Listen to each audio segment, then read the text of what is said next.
Each gaming generation brings new power, new innovation, and of course, new ways to show off your console flex. Today we are deep diving into console generations, not just to admire those sweet special editions, but to understand the era they came from and why they mattered.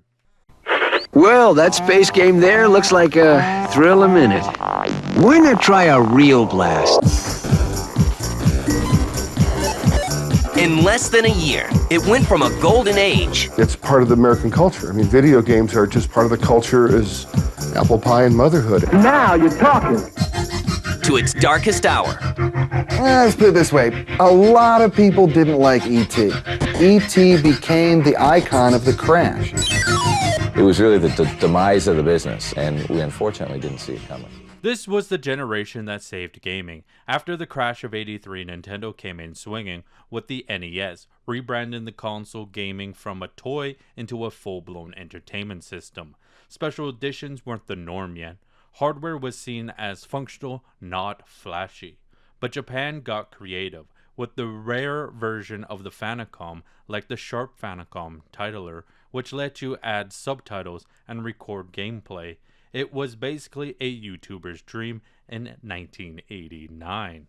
The Sega Master System stayed more understated, but it was laying the groundwork for competition that would explode in the next gen. This era was about rebuilding trust in video games, and it worked.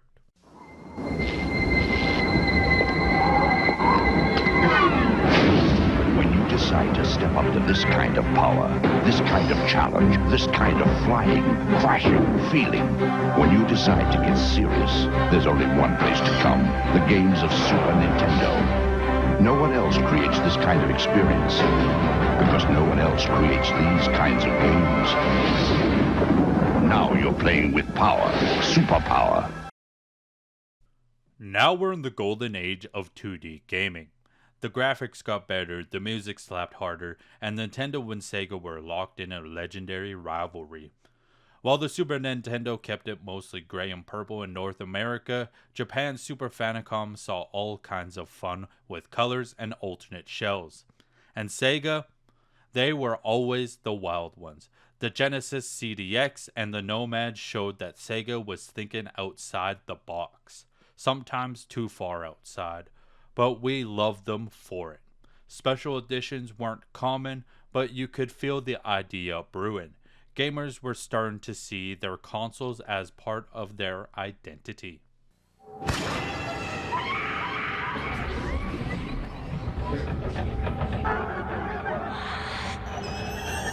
Play Silent Hill. You may never leave your room again for PlayStation from Konami.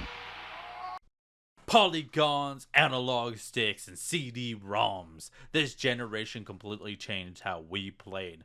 The PlayStation made gaming cool. The N64 brought couch multiplayer to life. And the Saturn, well, it's a cult favorite for diehard fans. Now this is where special editions began to shine. The N64 became a collector's dream with those transparent color consoles. Jungle Green, Ice Blue, and the legendary Pikachu edition that looked like a toy but packed real power. Sony had the Net Rosa Black PlayStation for hobby devs. While the West didn't get many PlayStation 1 color variants, Japan had some beauties. Sega Saturn also had a white and skeleton version in Japan that are now grail for collectors. The idea that your console could be more than a machine, it could be yours, was starting to take hold. The most powerful game system now has the ultimate holiday offers. Get Tetris Worlds and Star Wars and Clone Wars, 2 months of Xbox Live and an Xbox for only what? Rated E to T. Xbox. It's good to play together. Generation 6 brought the heat. The graphics were getting real, the online play was coming in, and for the first time, the consoles themselves started to feel next gen. The PlayStation 2 ruled the world, over 155 million units sold. But there was also the beautiful limited editions, ceramic white, midnight blue, and the Metal Gear Solid Snake Eater camel model in Japan. PlayStation 2 wasn't just powerful, it was fashionable. The GameCube looked like a lunchbox, but had serious collector's energy. From Indigo and Platinum to the ultra-rare Henshin Tigers edition or the Tales of Symphonia model, Nintendo started showing they knew how to style. Then came the Xbox. Big, bold, and green-lit. The Halo edition set the standard, followed by the Mountain Dew edition, which felt like pure 2000s energy in console form. It was the generation where console designs went from boring black boxes to personality-packed powerhouses.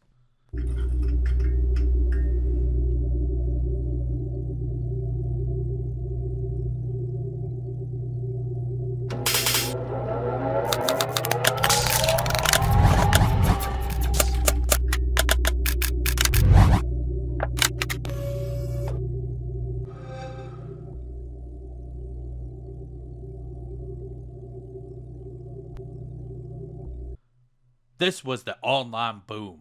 High-speed internet made matchmaking easy, and your gamertag became your new identity. With it came personalization, and nothing more said I'm a fan like a custom console. The Xbox 360 embraced this more than any other. Halo 3, Gears of War, Modern Warfare, and even Final Fantasy 13 had custom Xboxes. The Star Wars Kinect Xbox 360, absolute legend. R2-D2 sounds and all. The PlayStation 3 took a classier route. The Metal Gear Solid 4 Gunmetal Gray was sleek. And Japan's Final Fantasy 13 Lightning Edition in Pearl Pink was a stunner.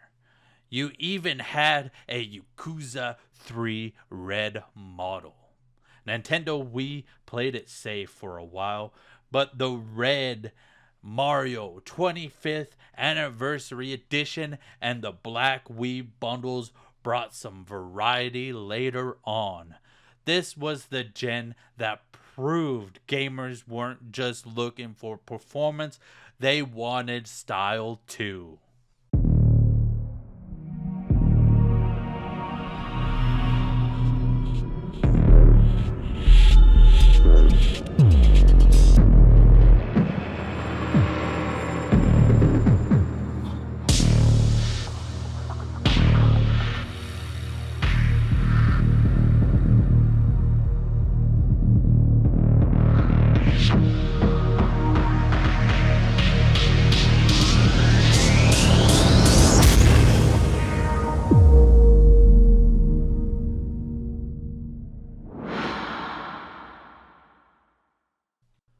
This was the streaming generation. Games as services, big AAA experience, and indie darlings living side by side. But also, this was the age where special edition consoles exploded.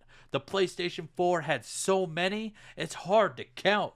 Spider-Man, Death Stranding, The Last of Us Part 2, and the 500 million limited edition, a translucent blue beauty with a bronze plate, a serial number.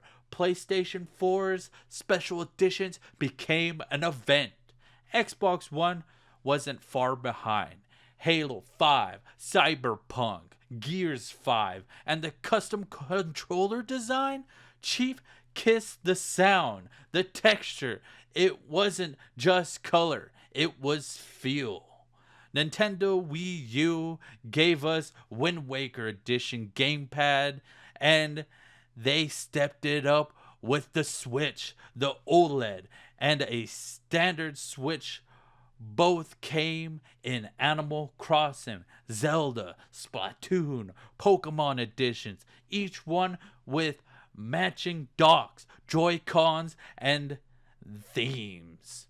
You weren't just buying a console, you were buying into the vibe.